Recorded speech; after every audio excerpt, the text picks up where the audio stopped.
No wonder Kanye West is one of the most controversial artists of all time. But before he was the billionaire, the fashion mogul, or the cultural icon, he was just another producer that nobody believed in. The rap industry had rules: guns, drugs, and street life sold records. Kanye? He wanted to talk about his emotions, insecurities, his faith. They laughed at him. They shut doors in his face. But Kanye didn't just break into the industry. He changed it forever. This is the story of how a producer with a vision risked it all to redefine rap music, prove the doubters wrong, and reshape an entire culture, only to find himself at war with the very world he helped build. Before Kanye West became a household name, he was a producer grinding in the shadows of the hip-hop elite. He made beats for Jay-Z, Alicia Keys, and Ludacris, but no one saw him as a rapper. Why? Because he didn't fit the mold. Hip-hop in the early 2000s was dominated by gangster rap. The culture was built on stories of street survival, luxury, and power. But Kanye? He wasn't from the streets. He didn't rap about drugs, guns, or crime. He rapped about his feelings, his struggles with self-doubt, his faith, and the pain of not belonging. When he told record labels he wanted to be a rapper, they shut him down. "You don't have the image," they said. "Nobody wants to hear a conscious rapper." But Kanye refused to let the industry define him. If they weren't going to let him in, he was going to kick down the door. Then everything changed. Kanye West was driving home late at night, exhausted but fueled by ambition. He had spent years trying to prove himself as a rapper, but the industry refused to take him seriously. To them, he was just a producer, a behind-the-scenes guy, not someone who could stand in the spotlight. Then, bam, metal twisted, glass shattered, the world turned upside down. Kanye's car collided with another vehicle in a devastating crash that should have killed him. When he woke up, pain consumed him. His jaw was shattered in 3 places, wired shut to keep it from falling apart. Doctors told him to rest. They told him to stay silent. But silence was never an option. With his jaw wired shut, he did the unthinkable. He went straight to the studio. He rapped through the pain. Every word was a struggle. Every breath burned. But Kanye wasn't just recording a song. He was proving a point. Through the Wire wasn't about fame. It wasn't about money. It was about survival.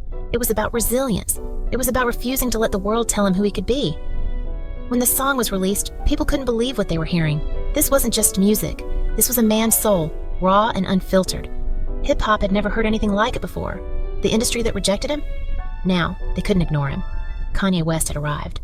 After Through the Wire shook the world, Kanye had just one thing left to prove. He wasn't just here to participate. He was here to change the game. His debut album, The College Dropout, was nothing like what was dominating the charts. There were no gangster tales, no glorified street life.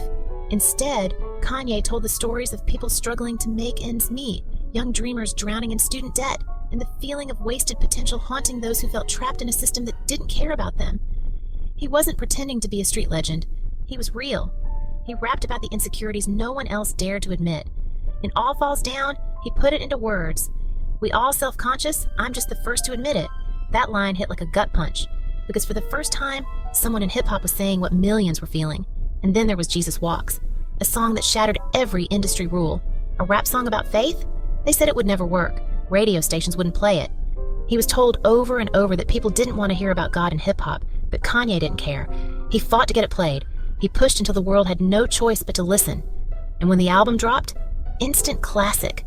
Award nominations poured in. Critics called it one of the greatest hip-hop albums of all time. But more importantly, it gave people permission to be themselves. Kanye had done the impossible. He had changed the sound of hip-hop without losing himself, but this was only the beginning. Kanye had proven he wasn't just another rapper. He was a movement. His music wasn't about fitting in, it was about standing out. But success didn't quiet him. If anything, it made him louder.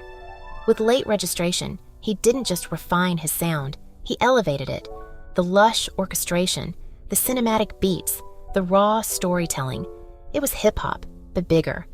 Songs like Touch the Sky were anthems of ambition, while Hey Mama revealed a vulnerability rarely seen in rap.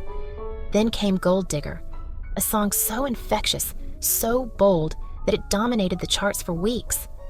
Kanye was no longer just a rapper, he was a cultural force. But he wasn't satisfied, because Kanye never just played the game, he challenged it. And then, Hurricane Katrina happened. Millions watched as their country failed them. The devastation, the loss, the government's slow response. It was a wound that cut deep. Then, On live television, standing beside a stunned Mike Myers, Kanye spoke the words that would shake the nation. George Bush doesn't care about black people. The room fell silent. The broadcast cut away. But the world had heard him. Some called him reckless. Others called him a hero. But one thing was certain. Kanye West was unfiltered, unafraid, and unwilling to be silenced. And yet, the more he spoke his truth, the more the industry tried to box him in.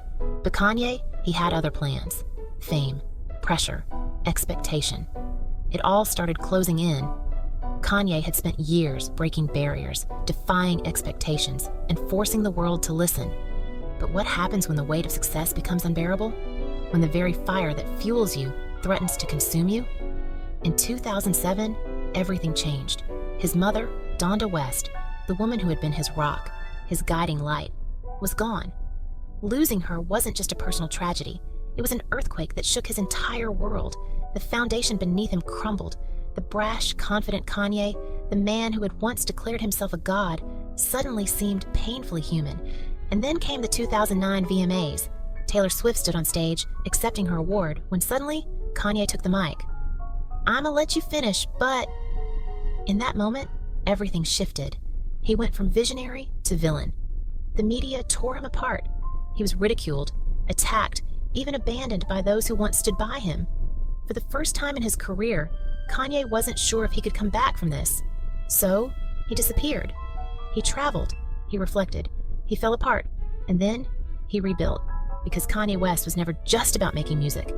He was about making statements. And when he returned, he came back stronger, bolder, and more unapologetic than ever. This is what makes Kanye different. He doesn't just fight battles, he turns them into fuel. And maybe that's the lesson in all of this. We all face moments where the world turns against us, where we feel like we've lost everything. But that's when you have a choice. Do you let it break you? Or do you turn your pain into power? Because the people who change the world, they're the ones who refuse to stay down. If this story inspired you, don't forget to subscribe, because we're just getting started.